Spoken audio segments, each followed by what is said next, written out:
মাস যাবত আমি এই প্রাইভেটে আসা যাওয়া করছি। এই প্রাইভেটটা আমার পরিবারের মতো হয়ে গেছে, আমার আত্মার সাথে জড়িয়ে গেছে, আমার পরিবারের সাথে বেড়ে উঠা।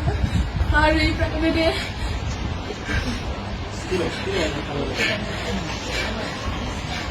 প্রাইভেটটাকে আমার পরিবারের চাইতে কোনো অংশে কম মনে হয়নি। এই প্রাইভেটের প্রত্যেকটা মানুষ আমার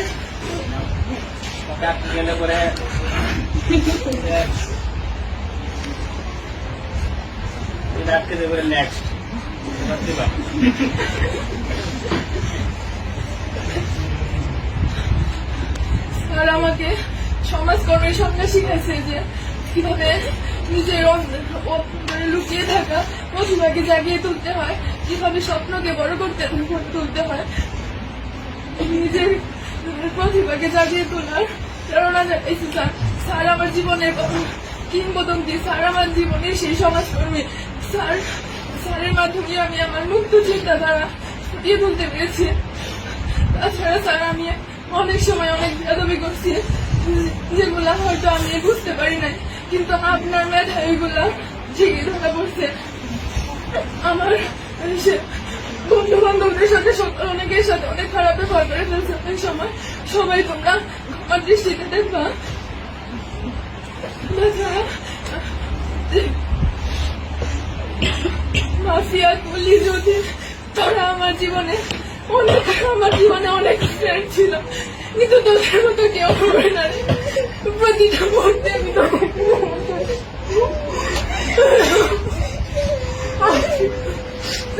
দীর্ঘ 12 বছর পড়াশোনা জীবনে অনেক স্যারের সাথে পরিচয় হয়েছে, অনেক বন্ধু বান্ধবের সাথে পরিচয় হয়েছে, কিন্তু স্বামী স্যারের মতো কেউ হয়ে উঠতে পারিনি আজ পর্যন্ত।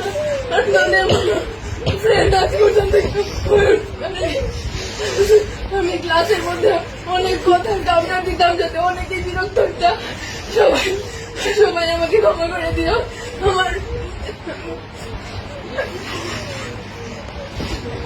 স্যার, আমি সবসময় আপনার থেকে সকল ধরনের সাপোর্ট পাই আসছি।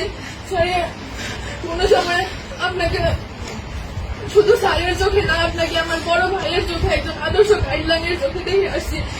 স্যার, ভবিষ্যতে আমি চাই আপনার কাছে আদর্শ একজন শিক্ষার্থী হয়ে ফুটে উঠতে চাই। আমি